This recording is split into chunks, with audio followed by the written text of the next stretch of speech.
Welcome to the Three Championship Drive podcast on YouTube, hosted by me, Lance Caporossi. Follow me on X at Lance Caporossi and check out the Three Championship Drive podcast on Spotify, Apple, Google, or wherever you listen to podcasts. Hit the subscribe button over there and do me a favor, tell a Pistons fan. So, we have a good episode for you guys today. We're going to start this off with a video circulating around social media, and that is Troy Weaver telling a fan he's lucky he doesn't kick his ass. Sorry for the swear words. I'm just quoting Troy Weaver here. So you hear the fan tell Troy Weaver that he sucks at his job, and then security gets involved, and the fan says, "Hey, he threatened me," and that is the end of the video. Now, I don't know what was said before the camera was flipped on, and I'm not going to speculate. However, if the fan did say anything out of pocket, I believe the other fans around him wouldn't have let him get away with it, because the first thing fans do is they turn on each other and they single each other out. If he had said anything that was like racially motivated or anything like that, or if he threatened Troy Weaver's family or his life or anything, I believe those fans sitting around him would not have let him get away with it. So again, I'm not going to speculate. I don't know what was said.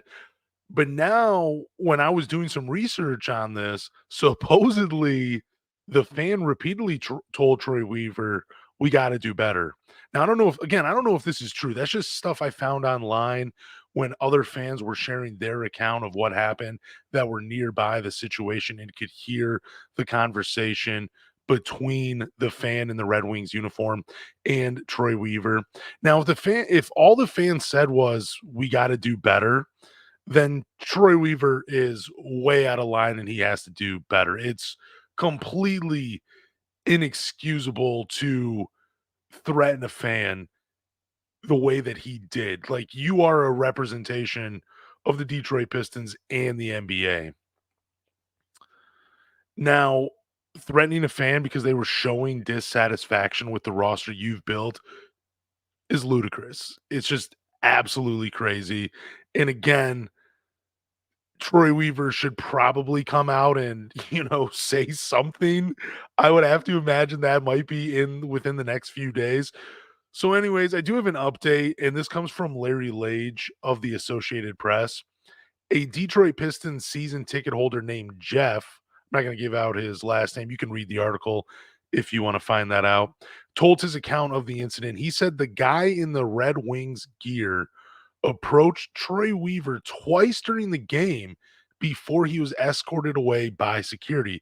So the first time the guy in the Red Wings gear approached Troy, he pointed at the scoreboard and Troy Weaver shrugged his shoulders and said, "Okay." That would infuriate me. The second time he approached Troy was midway through the fourth quarter when Jalen Dern got ejected. And this is when the fan said, "You're terrible at your job." And then this is when Troy told the fan he had to leave and then said, "Hey, he's lucky I'm not going to kick your ass," or whatever he said. Yeah, there's just a lot going on. I don't know how the Pistons as a whole are going to respond to this, because again, it is crazy that a GM would talk to a fan the way, and I'm not even saying the fan is right. Like, I think getting in someone's face, and even though Troy Weaver has not done a great job, I think he only has like 70 wins on his record, and it's like the 200 something losses as a GM. He's not done a great job. So I'm saying, like, both guys are in the wrong, but when you're a representative of the Pistons and of the NBA, you do know that when you're doing your job poorly, you do have a target on your back, and you can't respond this way to a fan. You can't stoop to his level. Again, I'm just going to say it. When you stoop to that level and you, as a representative of the NBA and of the Detroit Pistons, and then threatening a fan in that way, that is just inexcusable, and you have to do better. Like, the fan, like, I mean, there's so many of us. Like, you can go see the video on my YouTube channel. It's a YouTube short, it's like 18 seconds long. You can go read the comments. Like, there's a lot of comments on there saying, "Hey, this guy's the GOAT fan. He said what we're all thinking." And he did. Like, he told Troy Weaver, like, "Hey, look, you're doing a bad job. And this crap that I'm watching, this is inexcusable, and I want you to do better. I want to see a better product on the floor." So when you are hearing that, I guess I understand from Troy, like, you're at the game, you're trying to enjoy it just like everybody else, but your job as the GM is just to put a better product on the floor, and you cannot get that upset with a fan where you're threatening them. And that is where the line is drawn. And no GM should really cross that. And I do have to believe that there are other GMs that do get upset with fans and probably say something. We just haven't seen it. I mean, I can't imagine Troy's the first and only GM that has ever gone off on a fan. Like, I would have to imagine there has to be a few more out there. But Troy Weaver, he got into a fight with a fan, and we'll see how it ends. I'm sure once we get an update, I will let you guys know what is going on. So this next topic, I'm actually very excited talking about it. So in the last 9 games since the All-Star break, Cade has looked like an all NBA guy. In those 9 games, he's averaging 25.8 points per game, 5 rebounds, 7.9 assists per game, with shooting splits of 49, 47.6, 90.5. He's basically been unguardable. And I believe since the All-Star break, he's leading the NBA in three-point percentage, which is just unreal because we that was a struggle of his at the beginning of the season. But most of us knew that once he got his legs under him and the conditioning came back and he got used to the grind of an NBA season, that shot would eventually fall. Like, almost every Pistons fan I've ever interacted with that is in support of Cade has said that three-point shot will eventually come just like it did in college. And it's here. I mean, like 7 attempts per game, shooting 48%. I doubt he continues to shoot 48% just because he has so many other responsibilities on the floor that, he's just shooting out of his mind right now. I don't imagine he keeps it up, but I believe from here on out, he will always be like roughly in the 40% range or higher when he's shooting the three. But anyways, my question is, how close is Cade to reaching the expectations we have set for him? Now, before I get into it, there are a few things I want Cade to work on, and these are off-season things, but I'm going to mention them here just because I feel like it fits the topic. I want to see him add strength just because I feel like added muscle would allow him to get to his spots better and finish through contact. That's something that I really want to see, but I think adding muscle, that is going to help. Securing the ball or cleaning up the turnovers, like, I just wanna see him some of the passes I get, as a point guard, you're gonna wanna try to be a little flashy. You're gonna try to make that one pass, and we've seen Luka do it, so I get what Cade's trying to do. But just securing the ball when he's dribbling it, that would be nice, just cleaning that stuff up in the offseason. And then the big one for me, this is just right up there with adding strength, is just conditioning because a few times this year, he looks completely gassed in the fourth quarter. It looks like his legs have lost him. I know he's had some moments in the fourth quarter where he's put the team on his back, and like, I hope we continue to see more of that, or hopefully we see less of it because that just means the team's improving, or the team is still so bad they're just like, "Hey, we're not going to play in the fourth quarter. It's a blowout anyway." But those are the 3 things I would love to see him work on this offseason. Things that you're not really going to get during the season, even though he has cleaned up his turnovers. But anyways, back to my original topic. How close is K to reaching the expectations you have set for him?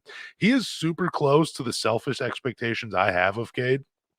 So I never thought he would be Luka Doncic. I thought that was a really unfair comparison to Cade just because Luka already looks like an NBA Hall of Famer. Even if you were if his career ended today and you added in all the overseas accolades, he would be an NBA Hall. He would be a basketball Hall of Famer. He is just incredible. So I thought that comp was a little unfair. I've heard Cade call the American Luka Doncic again. That's just ridiculous.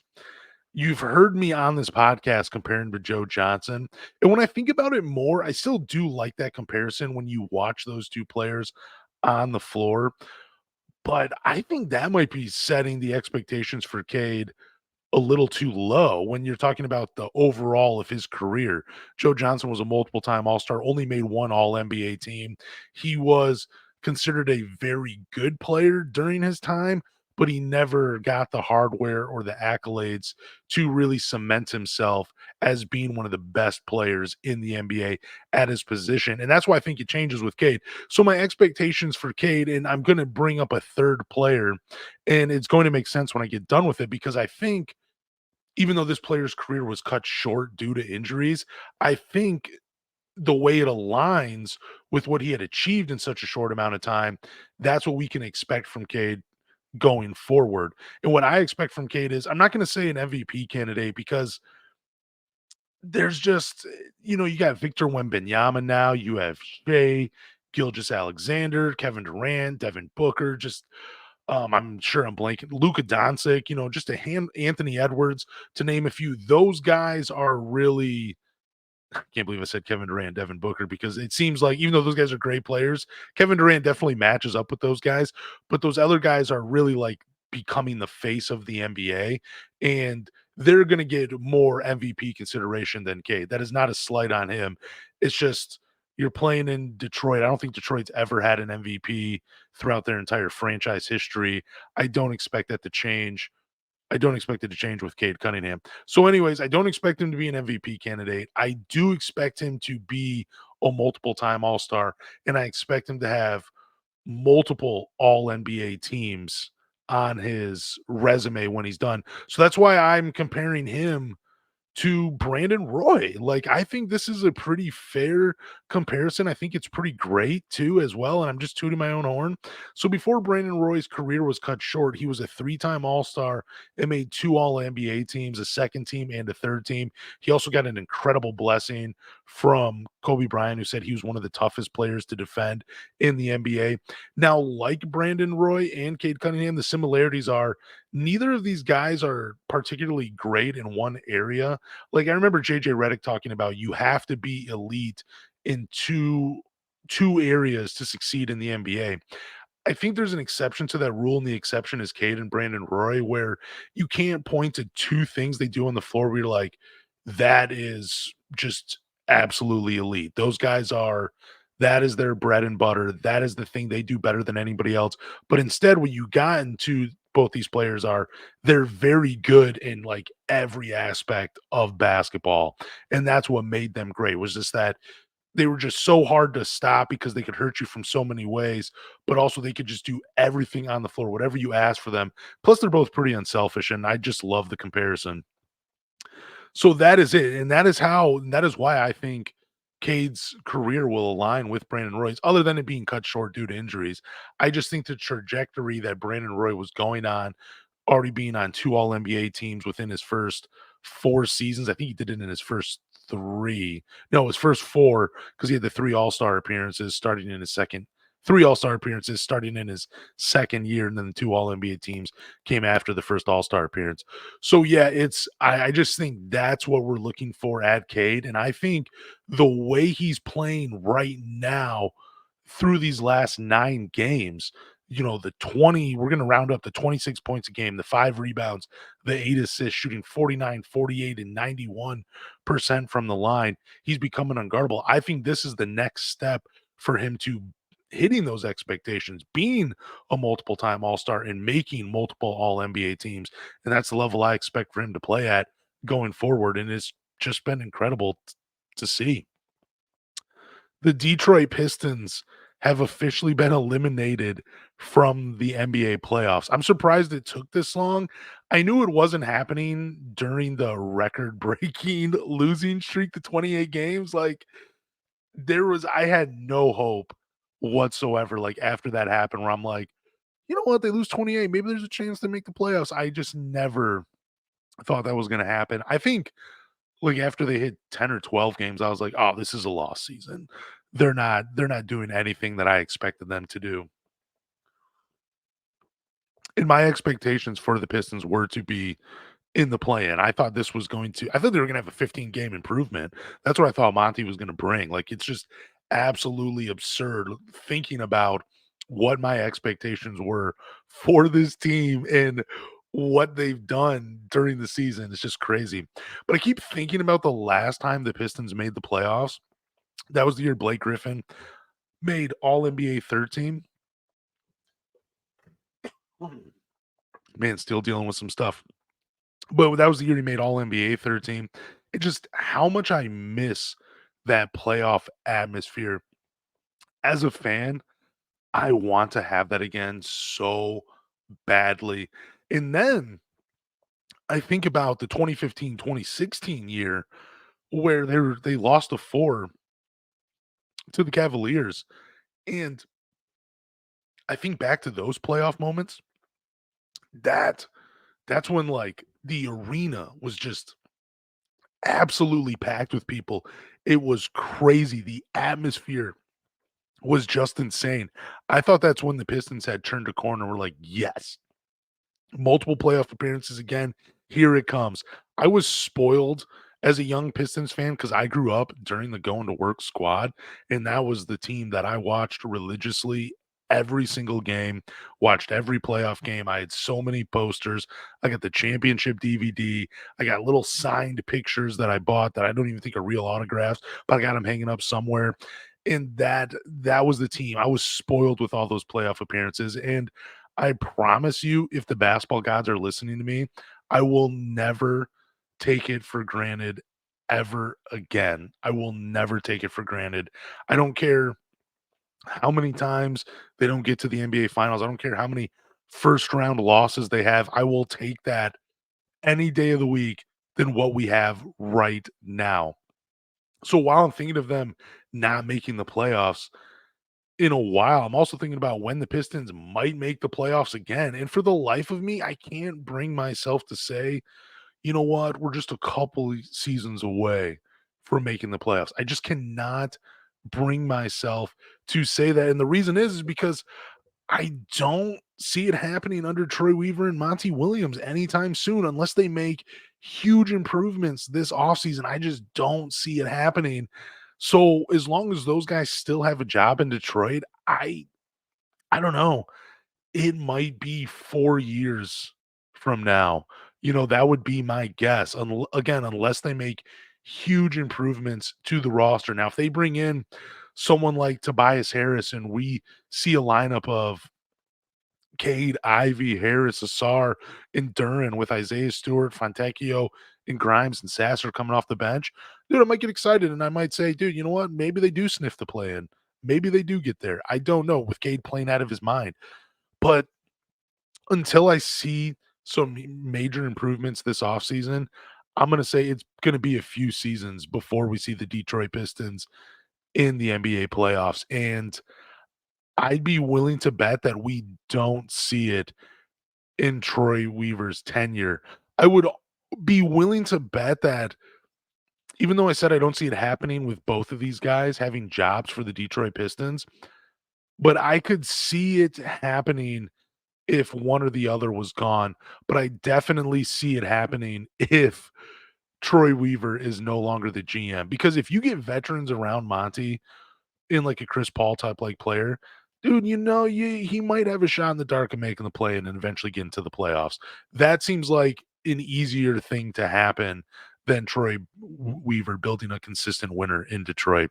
I don't know. I'm just rambling right now. I got to get to the final topic and end this podcast. So James Wiseman, he's looked pretty good. And he looked pretty good against the Dallas Mavericks. And he's looked pretty good the past few games. It's only fair of me to talk positively about James Wiseman after dumping on him for so many podcasts. Like, I feel like I have an agenda of just talking crap about James Wiseman on every podcast, even though that's not what I set out to do, but it certainly feels that way. So James Wiseman in his last game against the Dallas Mavericks, he dropped 17 points, 12 rebounds, 4 assists with 1 block. He shot 80% from the field. Now the front court for the Dallas Mavericks is pretty weak, and he did I think he played over 30 minutes because Jalen Duren got into foul trouble pretty early. I thought this was crazy too. If you only have, I mean, I guess now you got 4 bigs because you do have Taj Gibson on the bench as well. But if you only have 3 bigs and it's Duren, Isaiah Stewart, and James Wiseman, and Duren gets into foul trouble early, why is Monty Williams playing Isaiah Stewart and James Wiseman together when Duran is in foul trouble. That was just I wanted to, I wanted to exit out. I'm saying X instead of Twitter. I wanted to post it out there, but I didn't know, like, because it just blew my mind. And I figured the response I was going to get was like, well, you got to have defense. And that's what Isaiah Stewart provides. I didn't want to hear the sarcasm because every time someone replies to me, that's kind of what I feel like I'm getting. But anyway, it was just odd to me. So back to James Wiseman. His defense has been passable. This was a huge complaint of mine, that it's pretty much been since he's been a Detroit Piston, but he's still fine because he still finds himself out of position. Offensively, he looks less of a black hole that he once was. Maybe that's due to him getting more consistent minutes, but he did have 4 assists against the Mavericks, and it feels like that part of his game is really starting to improve, and he's starting to, and I'm not just talking about this past game. Like, I've really been trying to watch James Wiseman since I've been dumping on him so much and just see where he's been making the improvements. Like, the screens have been better, the passing, like I just mentioned. It seems like he's not just looking for his shot and he gets tunnel vision when he gets the ball. It seems like he's trying to make the right read and make that extra pass to a teammate. And I'm liking James Wiseman for it. Like, I'm starting to believe that there is a serviceable backup big there. I mean, he'll never live up to the number 2 overall pick, the status of being there, but, like, being a serviceable backup big, you see the flashes of it, and I don't know, I mean, I think the last few games of the season, it's an open it's just gonna be a tryout for him to get a contract, whether it's with the Pistons or another team. So that brings me to my next question, will the Detroit Pistons bring him back next year? So this is difficult for me because on one hand, he'll be 23, I believe, next month. And like I said, he has shown flashes of being a serviceable player. But on the other hand, this is a 10-win Detroit Pistons team. And I have to imagine there's going to be a ton of pressure this offseason to improve this team, and paying a backup big who hasn't lived up to being the number 2 overall pick might not be in the cards for the Pistons. Now, if you're going to sign James Wiseman, I would expect it to be like a 2-year deal around maybe like 4 or 5 million, and possibly having a third year with the third year might be a team option. Like, all right, we gave him 2 years. Let's see if you can keep doing it. But then again, like when I watch James Wiseman, I just remember this one player we had on the team that kept getting minutes and just never developed. And he was also a lottery pick, and that was Killian Hayes. I mean, like, I get that with James Wiseman, and I understand that, like, because he still is so young, you don't want to just cast him away. But this really is starting to feel like it could be another Marvin Bagley situation where you sign James Wiseman and then you ultimately just trade him a season and a half later, and you give up 2 second round picks just to unload his contract. Hopefully Troy Weaver has smartened up since then and doesn't drop as much money, even though I think Marvin Bagley was still worth the around the 10, 11 million, whatever he got. But if you are going to sign James Wiseman, I hope they keep it low. But I'm also going to say I don't see it happening. I know the free agency class isn't great, but you have bigs like Isaiah Hartenstein. You have Mo Wagner. Now, he might not be afraid to play in Detroit because Killian Hayes is gone. You have bigs like that have made a living off the bench and have been serviceable when you need them to start, and they've been a positive when they've been on the floor. I would rather see the Pistons go that route than bringing James Wiseman back, even though he has shown flashes of being a serviceable backup big. Give me a Mo Wagner or give me an Isaiah Hartenstein. Give me one of those guys over James Wiseman to improve this team. The pressure is on the Troy Weaver and everybody else in the front office to improve this roster. You're not going to improve it by bringing James Wiseman back, even though, again, he has been playing a little bit better. That is my talk on James Wiseman. Thank you guys for listening to the 3 Championship Drive podcast. Do me a favor, go to Google, Apple, Spotify, or wherever you listen to podcasts and subscribe. After you subscribe, leave a review, drop a rating, but more importantly, tell a Pistons fan.